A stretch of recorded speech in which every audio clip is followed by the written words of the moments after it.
Good morning, everyone. Let's take a look at the morning headlines today, Thursday, June 25th, 2015. From NBC News, this is Today with Vincent Patierno, live from Studio 1A in Rockefeller Plaza.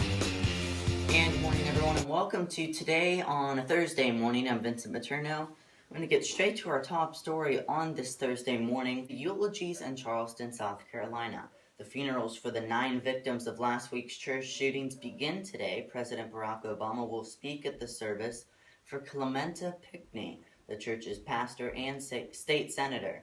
The Justice Department is preparing to file a federal hate crime charge against Dylan Roof. A war against hate crimes this morning. Palestinians are prepping to submit the International Criminal Court today, where they have called evidence of Israelis' war crimes. They are expected to incorporate parts of this week's United Nations report that found both Israel and Palestinian militants might have committed war crimes in last summer's conflict in Gaza. Support for same-sex marriage. An NBC News Wall Street Journal poll finds that 57% of Americans want the Supreme Court to rule that same-sex couples have a constitutional right to marry, and that 37% oppose such a ruling. A decision is expected in the coming days. Vaccine vote. California's General Assembly is scheduled to vote on a highly contested bill that would require many more children to be vaccinated against diseases. The Senate passed the bill in May. And a catalog of abuses. The State Department issues its first report on global human rights for the 2014 Secretary of State John Kerry will give details at 1:15 p.m. Eastern today. The manhunt in upstate New York. A second prison employee is due to be arraigned today in connection with the escape of 2 convicted killers from a max security prison nearly 3 weeks ago. And this morning, I'm sorry for the lives I've taken. Dokar Tsarnaev's apology in court on Wednesday before being formally sentenced to death is unlikely the end to the Boston Marathon proceedings. Appeals by Mr. Tsarnaev's lawyers could take years, if not decides to wend their way through the court.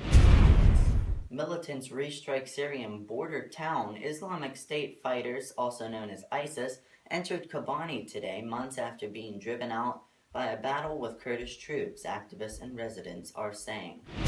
Onward on trade. With Senate passage of a fast-tracked bill, President Obama now has the leverage he wanted to wrap up a trade pact bringing together 12 nations along the Pacific Rim.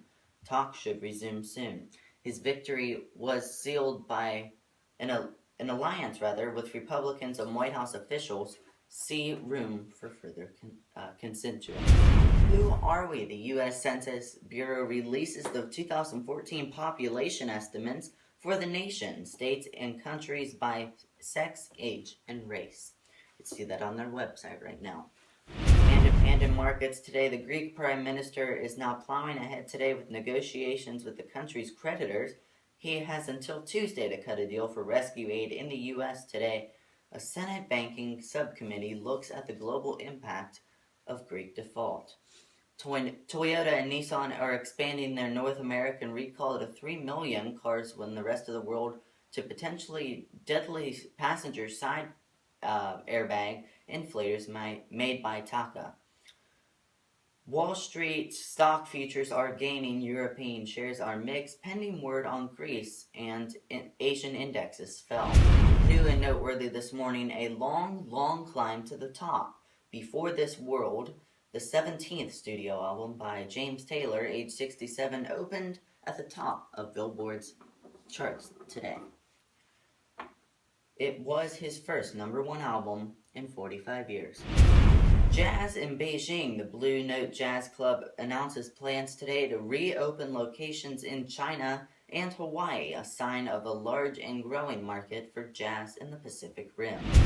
Exploring the South's history this morning, a colleague at the Book Review suggests that 5 works that offer a primer on the Confederacy amid the debate about the Confederate flag. Plus this morning, what's on TV? And the New American takedown Morgan Spurlock, Super Size Me, goes inside tactical law enforcement units across the country at 10 p.m. Eastern tonight on A&E.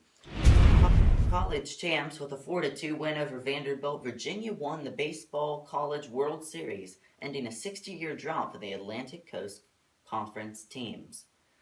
Plus this morning, bring a lot of napkins. The 4-day watermelon thump in Ewing, Texas starts today with the contest for the biggest melon, longest seed spitting, and speediest eating among the events. Should be interesting down there in Texas today.